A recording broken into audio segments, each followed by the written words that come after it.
नमस्कार प्रिय दर्शकों, मैं हूं आपके साथ आरती सिंह। स्वागत है आपका हमारे खास कार्यक्रम हमारी संस्कृति हमारे संस्कार में। आज हम बात करेंगे श्री कृष्ण जन्माष्टमी के पावन पर्व पर। घनघोर अंधेरी रात में जब जन्मी माखन चोर। यह कृष्ण जन्माष्टमी का पावन पर्व हर साल जब आता है तो हमें याद दिलाता है कि अंधकार चाहे कितना भी गहरा क्यों ना हो, लेकिन दिए का प्रकाश उसे चीर कर निकलता ही है। तो चलिए शुरुआत करते हैं आज के इस कार्यक्रम की। भाद्रपद मास की अष्टमी आधी रात का समय, रोहिणी नक्षत्र का संयोग और मथुरा के कारागार की बंद सलाखें। धरती पर एक दिव्य चमत्कार घटने वाला था। द्वापर युग में भगवान विष्णु ने 8वें अवतार के रूप में श्री कृष्ण का जन्म लिया ताकि धर्म की स्थापना और अधर्म का अंत हो सके। इस पावन क्षण ने युगों तक भक्ति, प्रेम और न्याय का संदेश दिया, जिसका सार आज भी गीता में गूंजता है। मथुरा के राजा उग्रसेन को उसके ही पुत्र कंस ने गद्दी से उतार दिया था। कंस की बहन देवकी का विवाह यदुवंशी सरदार वसुदेव से हुआ।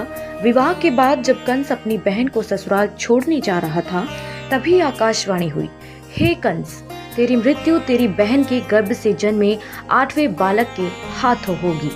क्रोध से पागल कंस ने वसुदेव को मारने की ठानी, पर देवकी के वचन ने उसे रोक लिया। उसने दोनों को कारागार में डाल दिया और उनकी हर संतान को जन्म लेते ही मार डाला। एक एक कर संतान का अंत हो गया। 8वीं संतान के जन्म की रात मथुरा में पहरेदारी और कड़ी हो गई। उसी समय गोकुल में नंद की पत्नी यशोदा भी संतान की प्रतीक्षा कर रही थी। ईश्वर की अद्भुत लीला थी कि यशोदा के घर एक नन्हा कन्या जन्मी जो माया थी। कारागार में उस रात अचानक दिव्य प्रकाश फैल गया। चतुर्भुज भगवान संग चंद्र, गदा और पद्म के लिए प्रकट हुए। उन्होंने वसुदेव से कहा, मैं बालक का रूप लेकर आया हूँ, मुझे गोकुल ले जाकर यशोदा की कन्या यहाँ लाओ। पहरेदार सो जाएंगे, फाटक खुल जाएंगे और यमुना तुम्हें मार्ग देगी। वसुदेव ने शिशु को सूप में रखा, सिर पर उठाया और अंधेरी रात में चल पड़े। यमुना उफान पर थी, मगर जैसे ही वसुदेव बढ़े, जल ने रास्ता दे दिया।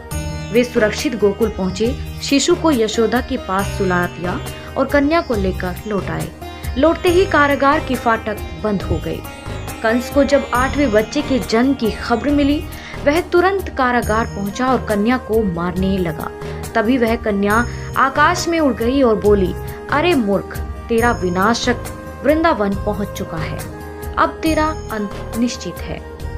यही श्री कृष्ण जन्म की कथा है, जो हर जन्माष्टमी हमें याद दिलाती है कि चाहे अंधकार कितना भी गहरा क्यों ना हो, दिव्य प्रकाश उसे चीर कर निकलता ही है।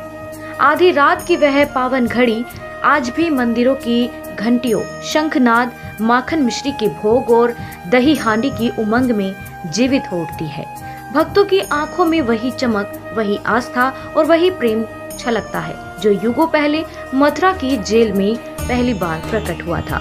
आपको यह वीडियो कैसी लगी, कमेंट बॉक्स में जरूर बताइए।